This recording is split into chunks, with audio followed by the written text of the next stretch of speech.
Hello everyone, I'm Jagdish Chopde and welcome you all in this class 9 of reactjs training series for beginners.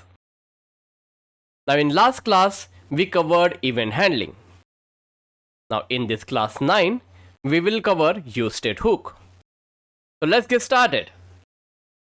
So here in this demo component we have all the code from the last class. Let's clear all this code and let's start with the empty component. So here I will delete all this, and here except the header component, let's delete everything.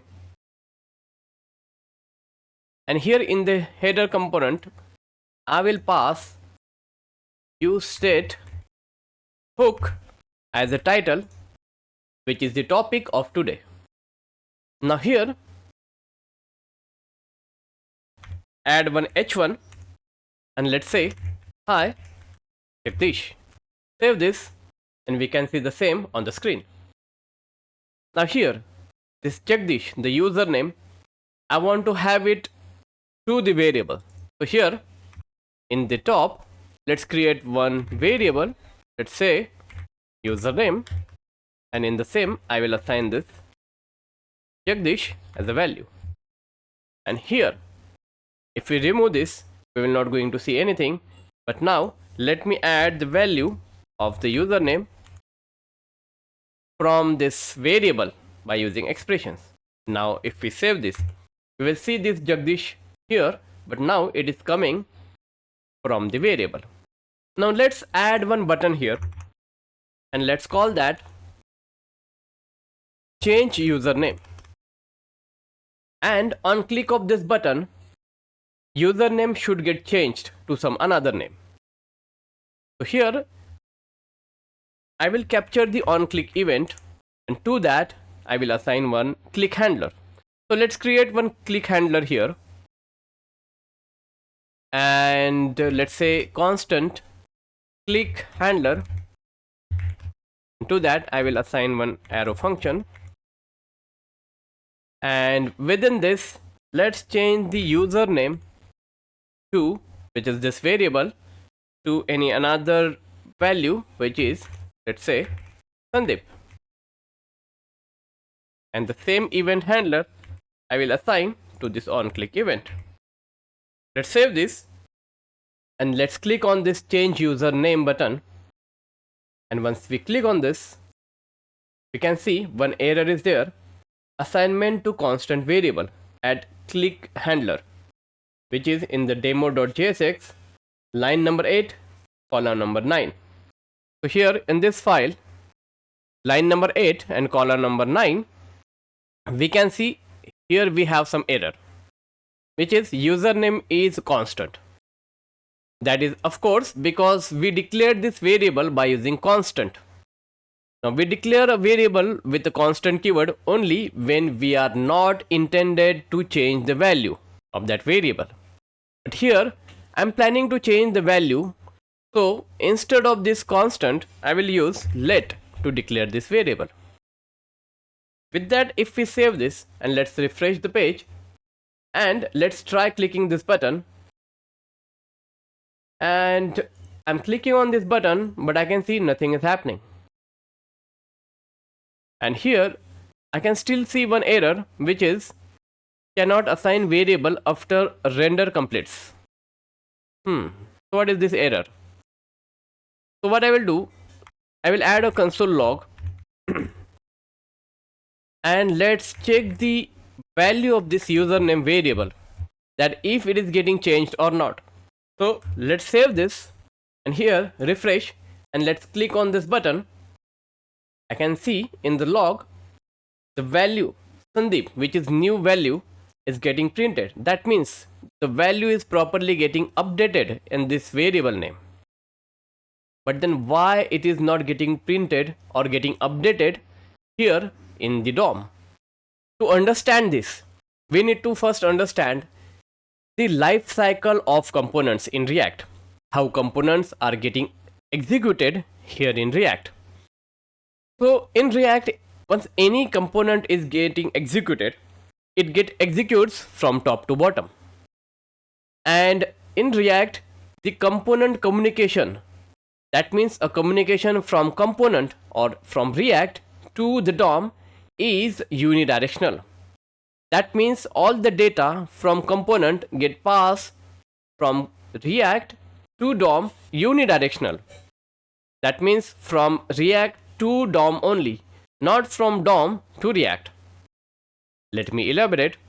Now here, once this demo component gets executes, that time the execution starts from top to bottom. That means all the code, the variables and everything gets executed, and after that this DOM gets evaluated and will get returned as a part of this component and get displayed here in the DOM. That means all this JSX, that means this header component, this h1, during this h1, this value of this username variable, whatever the current value is there, which is getting added here, and this whole code is getting returned as a return value from this demo component and will get rendered here in the DOM statically. And after that, we have a variable and an event handler there in the execution context of JavaScript. And that means once we are clicking on this button, this variable is getting changed in the execution context. But those changes are not getting reflected here in the DOM because this is just a static content which is already returned from this component. Now any changes to this variable will not going to get reflected here, but the same we can see is getting logged in the console. Now how to solve this? To solve this problem, the ideal solution will be whenever this value is getting changed, I want to somehow re-render or re-execute this component so that all this return value will get re-evaluated again, and this h1 will have the updated value, and this total new JSX will get sent back, and the changes should get reflected here with the updated values. Now how to do that? To achieve this, we use useState hook. Now let's first understand what are hooks. Hooks are just the JavaScript function which are written by React team in React library, which performs some special functionality. Let's begin with the first and very important hook, which is useState.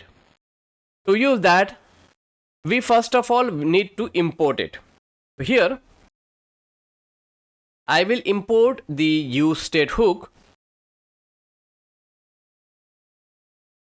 useState, from the React library. So hit tab and we can see the useState hook from React library is now get imported.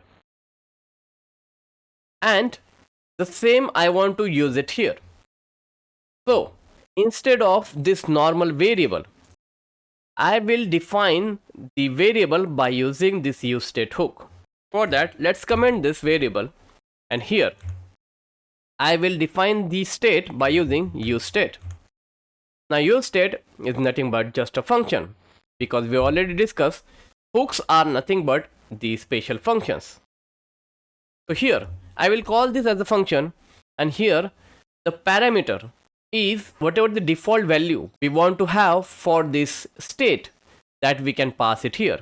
Now here for this username state, we want to have this Jagdish as a default value, and this useState hook returns exactly two parameters, which we can capture here by using array destructuring. The first one is the actual state value, which will hold the value of our state, and in that case let's call that username. The second one is, which is very important, is the setter function, which we use to update the value of the state, and by convention we just use set followed by whatever the name of the state, which is username in this case. That means the name of the setter function becomes set username. Now we can use this state variable just like any normal variable here in the JSX, but while updating the value, instead of directly assigning this value we need to use this setter function. So here I will use the setter function, set username, and to that function I will pass this value. And after that, once we save this file, refresh the browser, and now let's click on change username, and we can instantly see the new value Sandeep is getting updated here on the page. Now you might have observed that in the console we can still see the older value getting locked, whereas on the page we can see the updated value. Now how that is happening? Because here, after updating the value by using setter function, on the very next statement the value is not getting updated. Now this is happening because this setter function adds this updation action in the execution queue. That means on the very next line it is not guaranteed to see the updations, and it takes a fraction of time depending on the current execution queue to update this value. This is why here on the very next line we are still seeing the older value, but it is guaranteed that in the return of this JSX, here we will definitely going to have the updated value, the updated state value. Now let's see one more example of this. So here I will add one horizontal ruler, and then here let's add one h1, and I want to show the counter value, which let's say 0. And for the same, again I will have one button, and let's say increment counter. Now on click of this increment counter, I want to increment this counter value. For that I will create one state. So here I will create one state. Let's use the useState, and here the default value I want to provide is 0. And here, just like this username state, this useState also will going to return exactly two values. The first one is the state value, which here in this case we can call counter. The second one is the setter function, which by convention we use set followed by the state name, which is counter. And here let's display this counter value instead of this hard-coded 0. And if we save this, we're going to see the 0 is getting printed. But now if we have any another default value, and once we save this, we can see the counter is getting started from that value. Now on click of this increment counter button, I want to increment this counter. For that, we can capture the on click of this button. So here to this on click, instead of creating a separate handler, I can just have the inline callback function. And in that inline callback function, I can just use this setter to update the value. So set counter, and in that I want to increment the existing value by 1. So I will use this current counter value plus 1. And now here, if we save this and refresh the page, and let's click on increment counter, and we can see the counter value is getting increased by 1 for each and every click. Now here we are using the existing state value and we are just incrementing it with 1. Now here suppose we want to update the state based on the previous or existing value of the state, then we can use another override of this setter function. In that, instead of passing one value, we can pass one callback function, and the parameter to that callback function is the previous state value. And here we can use that previous state value, which will contain the previous counter value, and then we can use +1 to increment it. Now save this, refresh the page, and here we can see that it is not working.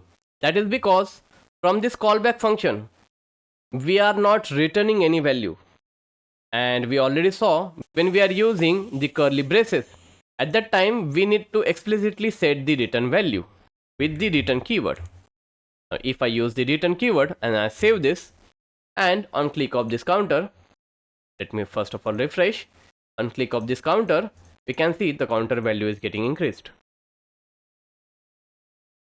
Now here, as we only have one parameter, so that means we can safely just ignore the parentheses. And again, we only have this one value which we want to return from this as a part of this callback function. Then we can literally omit the return keyword along with the curly braces. And with this, if we save this and refresh, we can see our increment counter logic is working absolutely fine. Now that's all for this class. In next class, we will see handling form submissions. Please subscribe to get my more videos.